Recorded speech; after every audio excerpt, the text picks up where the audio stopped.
Hi guys, so today we're going to use the Supercharger. Woohoo!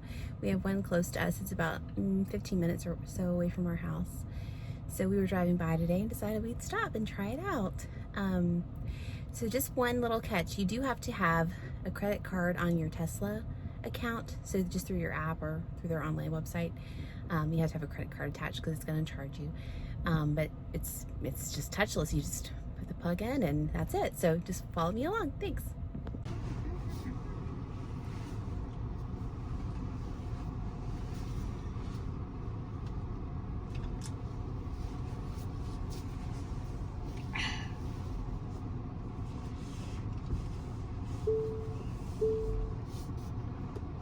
No. Keep going. Go back up further?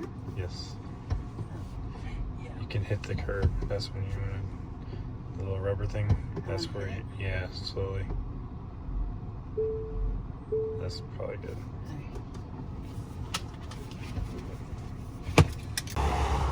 All right, so here's the charger. I'm just gonna come and get this one. Let's pull it out, and then my charge port's right here. And I pushed the button right here and it opened up. And then just insert it.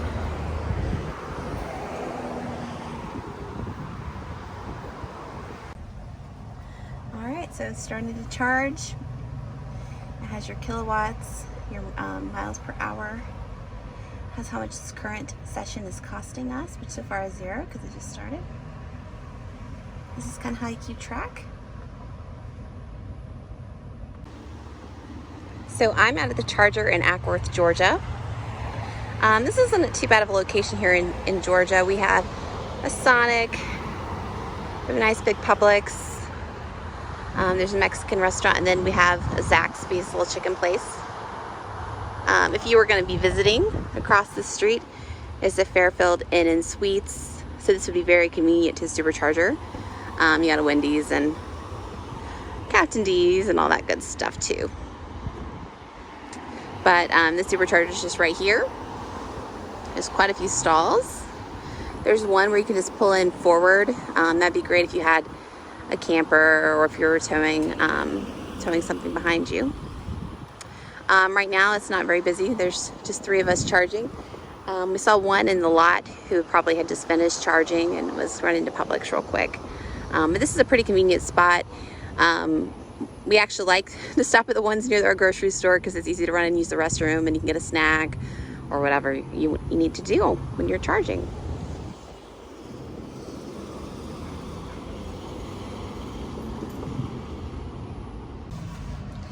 All right, so it's still charging. It still says 5 minutes remaining. It's pretty slow right now because we're already at 67% and our max that we have it set on is 70. So, and since we were literally like 10 minutes from home, we don't need the charge. But you can see that this session has cost us 26 cents. You can just stop charging through using the plug, or you can click the stop charging button at the top. And then I could start charging again the same way if I wanted to. All right, and now that I'm finished, I'm just gonna go over to my plug, push the button and pull it out, and then just put it back up in the receiver. Here we go. And my charge port did close automatically when I was finished. And now we are ready to head back out and go home. All right, so that was my very first Tesla supercharging experience. I did have my family with me, so I had a little bit of backup in case something came up, but everything was smooth and I totally could have done it by myself. I'm most proud that I was able to back into my space. I never back up, so that was very impressive for me.